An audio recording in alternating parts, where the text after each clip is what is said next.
السلام عليكم ورحمة الله. معكم الحسن أبو الخير. في الفيديو ده إن شاء الله تعالى هنستكمل حديثنا عن شرح الدوال في برمجة الإكسل، وهنتكلم عن دالتي اندكس وماتش داخل برمجة الإكسل. من المعروف إن دالتي اندكس وماتش من أهم دوال الإكسل، بل تعتبر من الدوال المتقدمة داخل الإكسل. طيب إزاي نقدر نكتب هذه الدوال كأكواد داخل برمجة الإكسل؟ تعالى الأول نتناول دالة اندكس.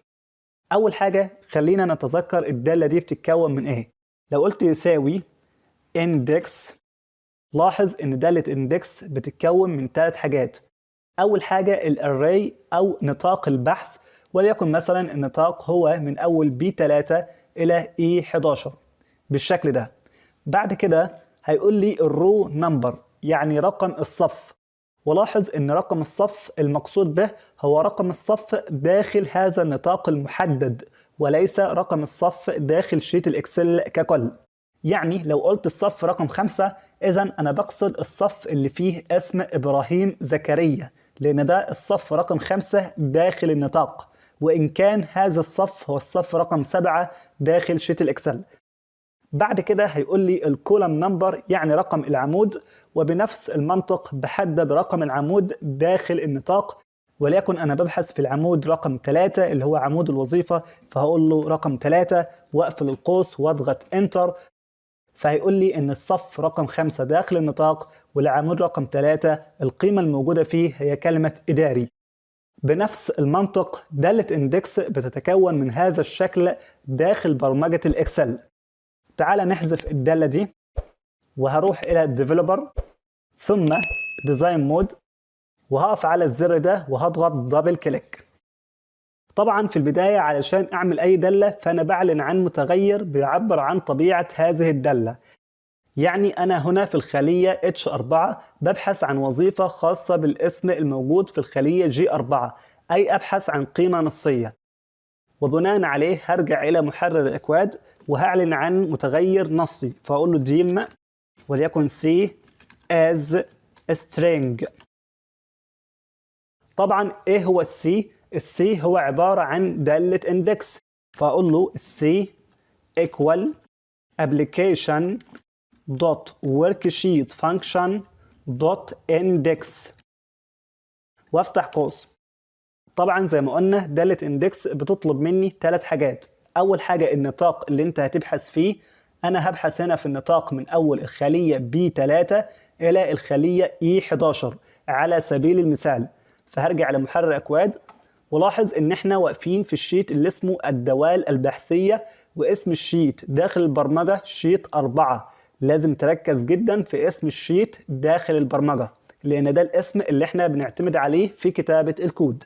فهقول له شيت 4 دوت رينج وافتح قوس، واقول له من اول الخلية B3 الى الخلية E11 واقفل القوس. وهنا مش هكتب دوت فاليو، لان احنا اتفقنا في اول فيديو في شرح الدوال داخل برمجة الاكسل ان لو كان نطاق مش بكتب دوت فاليو، ولكن لو كان شرط او معيار بكتب دوت فاليو. بعد كده هاخد فاصلة. تاني حاجة هيقول لي الرو نمبر، يعني رقم الصف، ولاحظ ان رقم الصف ده داخل النطاق، وهنا انا هحدد رقم الصف بشكل يدوي. يعني انا هنا ببحث عن القيمة الخاصة بالاسم احمد ممدوح. طيب احمد ممدوح موجود فين؟ لو خدت بالك هلاقي ان هو موجود في الصف رقم 9 داخل النطاق، لان انا بقول رقم الصف ده داخل النطاق وليس في شيت الاكسل ككل. لذلك هرجع الى محرر اكواد وهقول له الصف رقم 9. تالت حاجة هيقول لي الكولم نمبر أو رقم العمود، وبنفس المنطق أنا بحدد رقم العمود داخل النطاق، بمعنى أن أنا هبحث في عمود الوظيفة، والعمود ده ترتيبه داخل النطاق هو العمود رقم 3. لذلك هرجع إلى محرر أكواد وهقول له الكولم نمبر هو 3 وأقفل القوس. تمام. طيب قيمة الدالة دي هيكتبها فين؟ هقول له اكتب قيمة هذه الدالة في الخلية H4.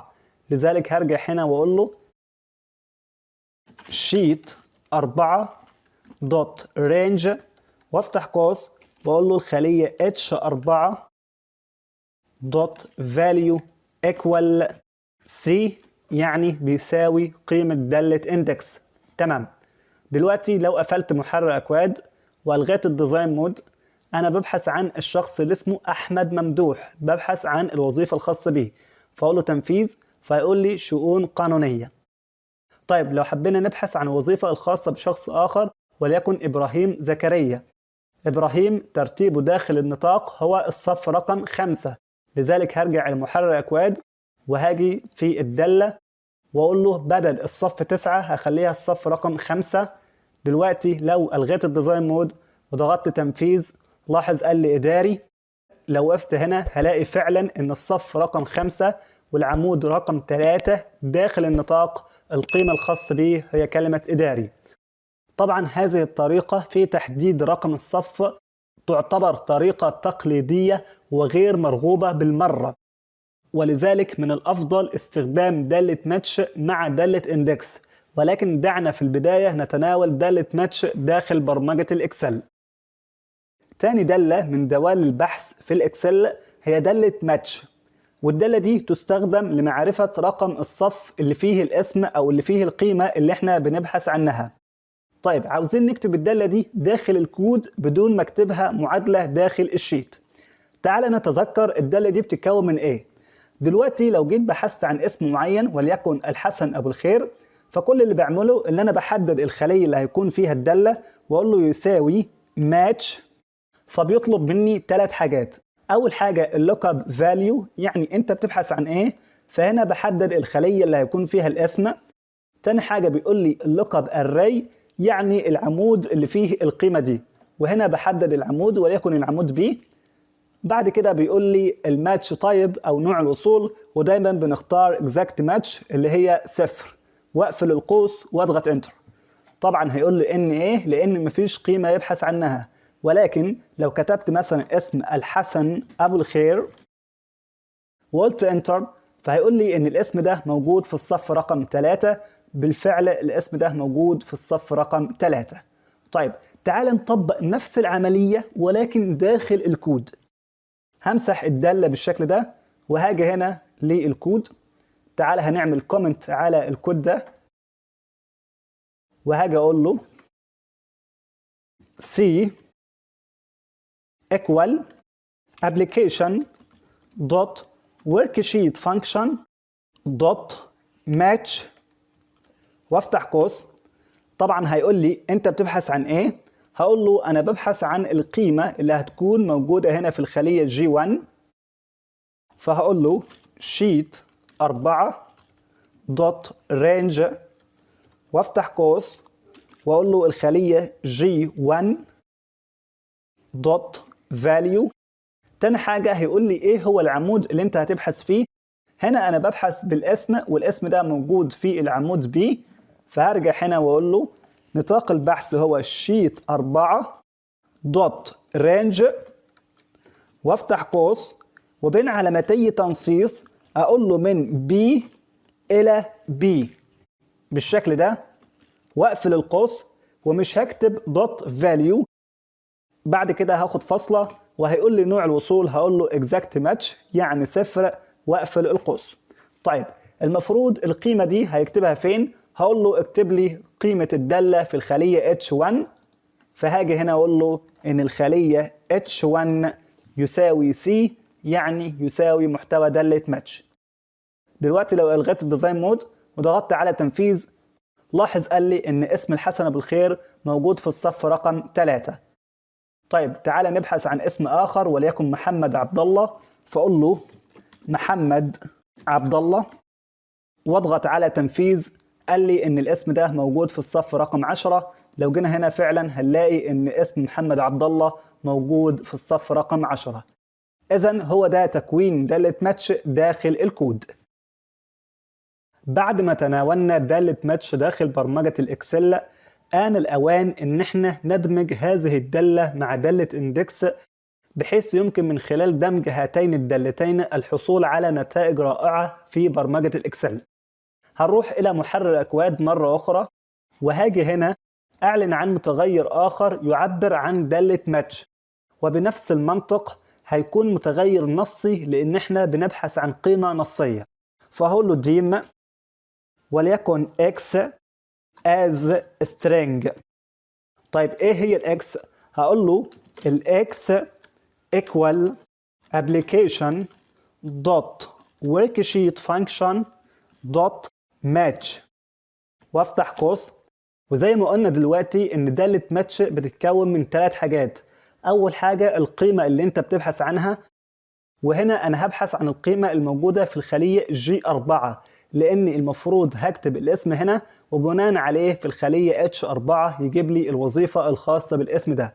فهرجع مرة اخرى الى محرر اكواد وهقول له ببحث عن القيمة الموجودة في الشيت 4 دوت رينج وافتح قوس وبين علامتي تنصيص هقول له الخلية G4 واقفل القوس واقول له دوت فاليو لان ده عبارة عن خلية. تمام. بعد كده هاخد فاصلة. تاني حاجة هيقول لي ايه هو نطاق البحث، وهنا هحدد العمود اللي فيه القيم اللي انا ببحث عنها. يعني انا ببحث عن الاسم فالمفروض احدد العمود اللي فيه الاسماء، ولكن مش هحدد من اول العمود، لا انا هحدد من اول خلية في النطاق الى اخر خلية في النطاق. يعني النطاق بيبدأ من الخلية B3 الى الخلية E11. لذلك العمود اللي هيكون فيه نطاق بحث دالة ماتش هيكون من أول الخلية B3 إلى الخلية E11. تمام؟ فهرجع إلى محرر أكواد وهقول له شيت 4 دوت رينج وافتح قوس وأقول له من أول B3 إلى B11 واقفل القوس. بعد كده هقول له فاصلة. هيقول لي نوع الوصول، هقول له exact match اللي هي 0 واقفل القوس. طيب بالشكل ده احنا جبنا رقم الصف. هقول له بقى الخلية دي هيكتبها فين؟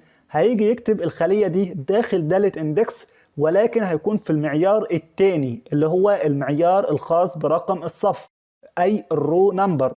فهحذف رقم 5 وأقول له X. إذا بالشكل ده استطعنا دمج دالة ماتش مع دالة اندكس، بمعنى إن أنا كتبت دالة ماتش ولكن في الرو نمبر بدل ما استخدم رقم معين واقعد كل شوية أغير في الرقم ده، خليت الرقم ده يقرأ من دالة ماتش، بمعنى إن الرقم هيتغير بشكل تلقائي بناء على القيمة. طيب تعال نشوف الكلام ده هيحصل إزاي. لو قفلت محرر أكواد وجيت هنا في الخلية G4 وكتبت اسم معين اللي هو مثلا وليكن علي عبد العزيز وأقول له تنفيذ، قال لي إن علي عبد العزيز ده مدير مالي. هلاقي فعلا إن علي عبد العزيز مدير مالي. طيب لو بحثت عن اسم آخر وليكن محسن محمود وأقول له تنفيذ هيقول لي محاسب. بالفعل محسن محمود محاسب.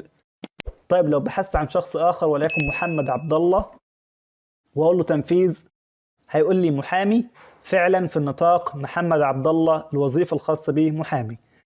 هو ده كان موضوع فيديو النهاردة، تناولنا فيه شرح دالة اندكس ودالة ماتش وكيفية الدمج بينهم للحصول على نتائج رائعة باستخدام أكواد الVBA.